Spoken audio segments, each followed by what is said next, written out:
So speaking of the Senate, there is another Senate that I was going to speak about tonight a little bit, and that's the U.S. Senate. But before I get started, I wanted to begin by sort of taking the temperature of the room, so to speak, a little bit. So I recently read this article that said less than 1 in 5 people actually approve of the job that's being done by Congress in D.C. So I just thought, by a show of hands, raise your hand if you approve of the work that's being done by the House and the Senate in D.C. Don't be shy, it's okay.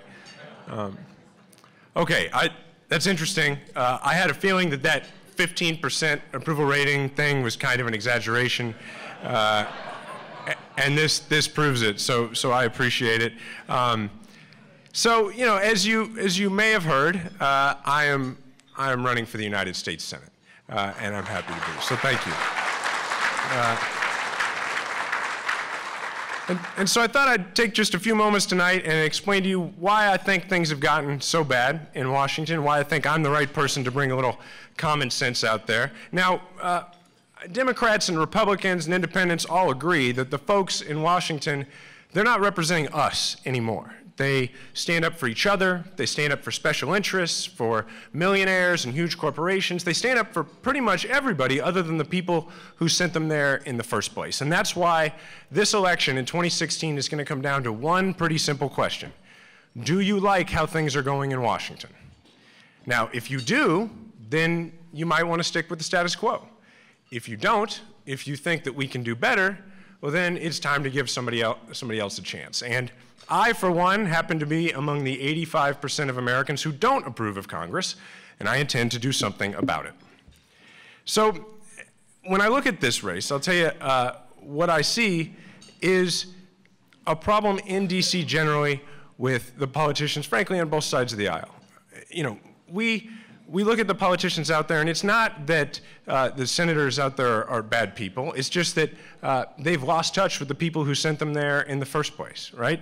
When a politician has been in Washington for 10, 15, 20 years and served in both the House and in the Senate, Washington becomes their home.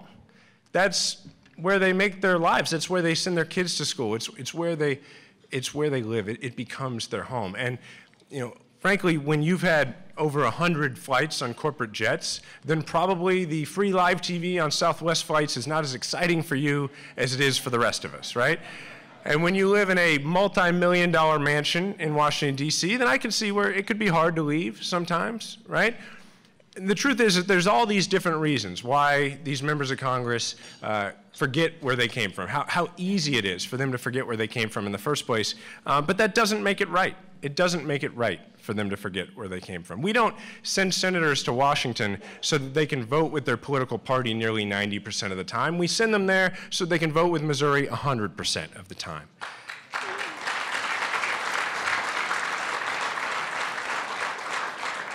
And we don't send senators to Washington so they can get rich. We send them there so they can fight to help middle-class Missourians provide for their families and make ends meet. And we don't send senators to Washington so they can climb the leadership ladder of their political party as fast as possible. We send them there to take on their party bosses when they need to. That's why we send them there. So we deserve an independent-minded senator who puts Missouri first every minute of every day. Senator Blunt has been in Washington so long, he just can't do that anymore. Washington has become his home, and lobbyists and his political party have become his constituents. That doesn't make him a bad person, but it doesn't make him a good senator either.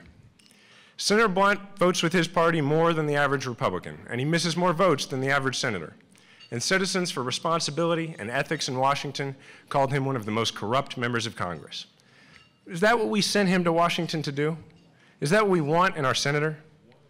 The folks out in D.C., they're not doing a good job right now. And so it is time for the next generation to step up and take the lead in shaping the direction of our state and our nation. And that is exactly what I hope to do as your United States Senator.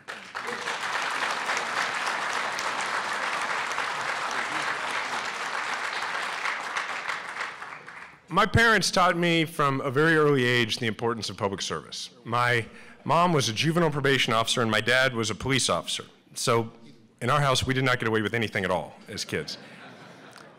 And when I was very young, my parents took in kids whose own families were struggling, and these boys, they became my unofficial brothers. And we learned a lot from my parents. There was no conversation about whether or not that would happen. It was just what they did, because it was the right thing to do.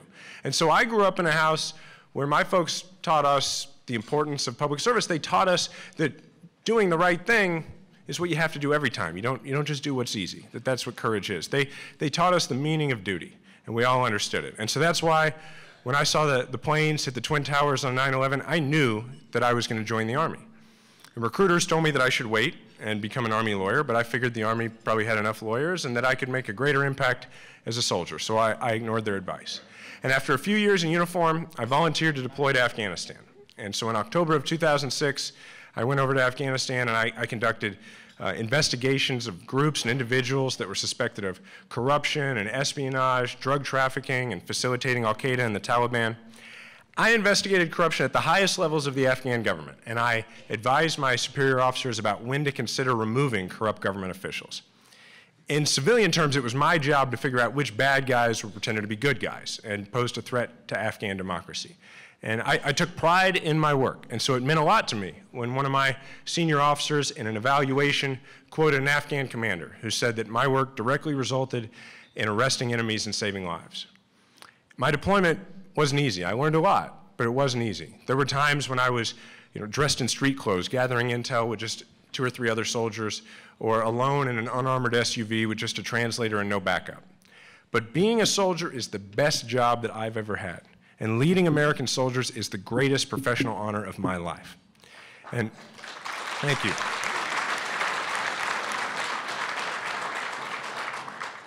And of all the missions that I took part in when I was in Afghanistan, there's one that always stands out to me when I think about the meaning of public service and duty.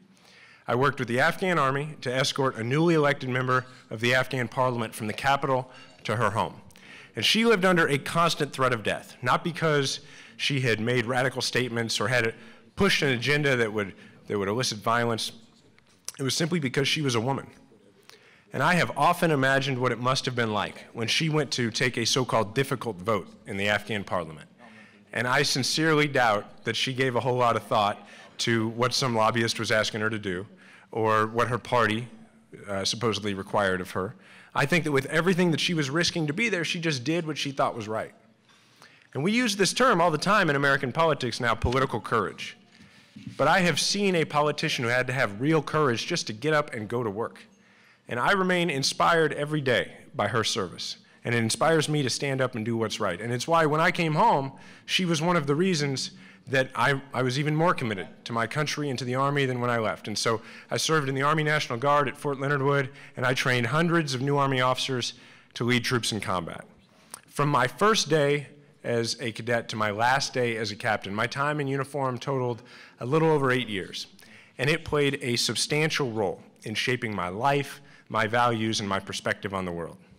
And it's that perspective that led me to give my time to victims of domestic violence during school, or to leave my job doing corporate legal defense work to represent people like a family farmer who was scammed out of his life savings, or union rail workers who were hurt on the job. It's that perspective that led me to go to Afghanistan in the first place and to train those hundreds of soldiers when I came home. And it's why I'm running for the United States Senate. I'm running to be Missouri's senator. I'm running because we deserve a senator who stands up for the middle class, not millionaires, huge corporations, and lobbyists.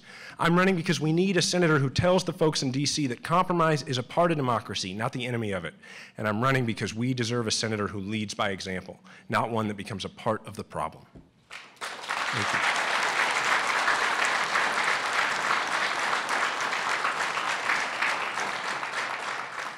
I'm a fifth-generation Missourian, and I promise I will never forget where I came from. Now, if you don't believe me, if you feel like a lot of politicians say that, I figured I'm going to end this speech by offering you a little bit of proof. I actually went to college out in Washington, D.C. before my wife, Diana, joined me out there for law school. We graduated on a Sunday, and the next morning we got in our Jeep and we drove home to Missouri. We were so excited to move back to Kansas City that we drove through the night for 18 hours. So I can promise you that if you elect me as Missouri's next senator, you'll never lose me to Washington. Thank you very much. I appreciate it.